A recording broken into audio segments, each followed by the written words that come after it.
बांधवांनो, गेल्या 9-10 महिन्यापासून या राज्यामध्ये ओबीसीच्या विरोधात मोठं षडयंत्र करण्याचं काम या राज्यातील सर्वच पक्षातील मराठा प्रस्थापित नेत्यांनी सुरू केलंय। त्यामध्ये आमच्या अंतरवाली सराटीतून एक जरांगे नावाच्या माकडाला समोर करून हे आंदोलन सुरू केलं आणि या जरांगे नावाच्या माकडानं आपल्या ओबीसींच्या बलाढ्य अशा नेत्यावर शिवराळ भाषेत, गलिच्छ भाषेत शिवीगाळ करण्याचं काम केलं आणि मराठवाड्यात अत्यंत दहशत निर्माण करण्याचं काम केलं। मराठवाड्यामध्ये अनेक ओबीसी कार्यकर्त्यांच्या, नेत्यांच्या व्यवसायावर, घरावर जाळपोळ करण्याचं काम केलं।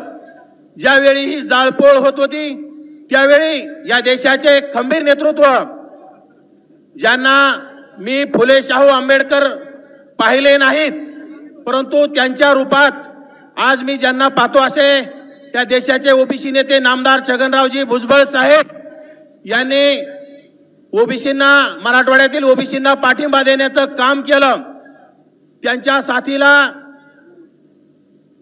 दुसरे ओबीसी नेते आदरणीय प्रकाशअण्णा शेंडगे यांनी सुद्धा त्यांना साथ दिली।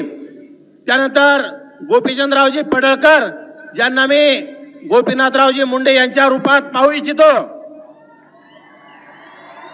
असे धाडसी नेतृत्व या PT Chavan sir, Munde sir यांनी सर्वांनी आमच्या मराठवाड्यामध्ये अनेक सभेमध्ये आम्हाला धीर देण्याचं काम केलं। ज्यावेळेस घरातून बाहेर पडण्याची सुद्धा परिस्थिती वाईट झाली होती त्यावेळेस या नेत्यांनी आधार दिला आणि आज हे वातावरण निवळत आलेलं आहे। परंतु येणाऱ्या काळात विधानसभेच्या निवडणुका होऊ घातलेल्या आहेत।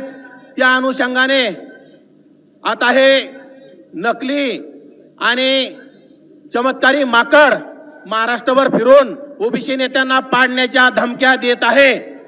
तर मला आपल्या ओबीसी बांधवांना नम्रपूर्वक विनंती करायची आहे, त्यांनी ज्या ज्या नेत्यांना पाडण्याची धमकी दिली आपण सुद्धा त्या माकडाच्या मालकांना पाडण्याची धमकी द्यायची आणि माकडांचे जेवढे मालक असतील त्यांना पाडण्याचं काम करायचं। आम्ही 13 जून रोजी अंतरवाली सराटीच्या वेशीवर वडीगोद्री येथे उपोषण सुरू केलं। या उपोषणामध्ये प्राध्यापक लक्ष्मण हाके, मी स्वतः नवनाथ वाघमारे आणि पुण्यामधून मंगेश ससाने असे 2 ठिकाणी 3 उपोषणकर्ते आम्ही उपोषणाला बसलोत। आम्ही निमित्त मात्र आहोत। आमचं वडीगोद्रीच्या उपोषणामध्ये लक्ष्मण हाके आणि मी उपोषणाला बसलेलो असताना आमचं उपोषण उभं करण्यासाठी ज्यांनी आम्हाला ताकद दिली, आमचं रक्षण केलं असे आमचे दीपकजी बोराडे, बळीरामजी खटके ह्या सुद्धा वाघांचं तेवढंच योगदान आहे। आम्ही निमित्त मात्र आहोत। ही चळवळ मोठी झाली पाहिजे। ही चळवळ व्यक्ती पुरती झाली नाही पाहिजे, कारण ही चळवळ आदरणीय छगनरावजी भुजबळ साहेबांनी, आदरणीय प्रकाशअण्णा शेंडगेंनी, आदरणीय गोपीचंदराव पडळकर असतील, प्राध्यापक मुंडे सर असतील, या सर्वच नेत्यांनी दहशतीच्या काळात चळवळ सुरू ठेवलेली आहे। ही चळवळ आपल्याला सर्वांना येणाऱ्या काळात सुरू ठेवायची। फक्त एका व्यक्तीपुरती ही चळवळ करू नका। येणाऱ्या काळात सर्वांना सोबत घेऊन हा लढा सुरू ठेवावा अशी आपणा सर्वांना मी नम्र विनंती करतो। बांधवांनो, 2-4 दिवसापूर्वी आमचं अंतरवाली सराटीचं माकड या पश्चिम महाराष्ट्रात आलं होतं। गर्दी कमी असल्यामुळं त्या माकडाने नाटक सुरू केलं, हात थरथर करायला लागले म्हटला माझे, आणि लगेच माकड हॉस्पिटलमध्ये गेलं। चाललंय काय? हे राज्य सरकार, जातीवादी राज्य सरकार त्या माकडाचा पूर्ण लाड करण्याचं काम करतंय। गेल्या 10 महिन्यात या राज्यामध्ये 57 लाख बोगस कुणबी प्रमाणपत्र वाटप करण्याचं काम केलंय, तरी पण आपण शांत आहोत। आपल्या महामंडळाला निधी नाही, त्यांच्या महामंडळाला करोडो रुपये निधी। मराठ्यांचा लाड आणि या 18 पगड जातीतील 12 बलुतेदार आणि 18 तालुतेदार असणाऱ्या माझ्या 400 पेक्षा जास्त असणाऱ्या जातीतील ओबीसी बांधवांना अन्याय हे चाललंय काय? मुख्यमंत्री एका समाजाचे नसतात, राज्यात अनेक मुख्यमंत्री झाले, परंतु या जातीवादी मुख्यमंत्र्यासारखा एकही मुख्यमंत्री झाला नाही।